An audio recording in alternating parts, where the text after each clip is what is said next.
नमस्कार जय जगन्नाथ। तो दर्शक बंधु आज गोटे आम धान किसम विषय जानमा जेनटा कि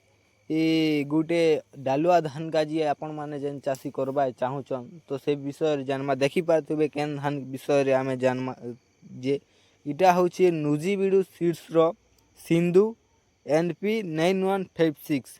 इटा गोटे रिसर्च भेराइटी धान। इटा आमके धान रो अवधि जेनटा कि पल्हा पकालू धान पाचला तक के 120 रु 125 दिन लगी जासी। इटा जेनटा कि कम पानी रे मध्य अमल अधिका अमल देउथिबार गुटे धान होची जेनटा कि तार दाना रहुची लंबा और मोटा दाना रहुची जेनटा कि सिंधु धान रो आउ जेनटा कि गछर उच्चता हो जासी जेनटा कि 90 रु 95 सेंटीमीटर तक के गछर उच्चता हो जासी। सेतिर काजी पड़वार प्रति मध्य सहनशीलता रहुचे धानटा आउ तार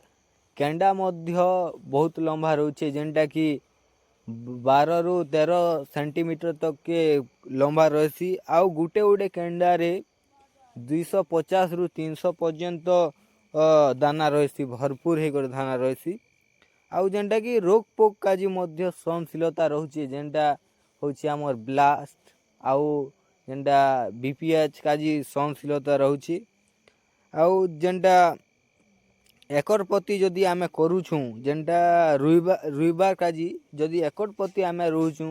तो आपण माने 12 रु 15 केजी नहीं कर प्रति एकड़ रे प्रयोग करि पारबे। इटा आपण मान के 10 केजिया पैकिंग रे मिली जीवा आउ जेनटा अमल रो कथा कहले आमे जदि भल से जदि चाष करमा भल से सार देमा कीटनाशक प्रयोग करमा तो आमके आराम से 25 रु 30 क्विंटल पर्यंत आमे अमल पाई पारमा सिंधु धान रु आउ बहुत चाषी मध्य सिंधु धान करूछन केन केन चाषी करथिले केनता हितिला धान आमके तले कमेंट रे जणो आउ जदि वीडियो भल लागला तो लाइक आउ सब्सक्राइब करबे। पुणी थरे आउ गोटे नुआ वीडियो रे देखा हमा। नमस्कार जय जगन्नाथ।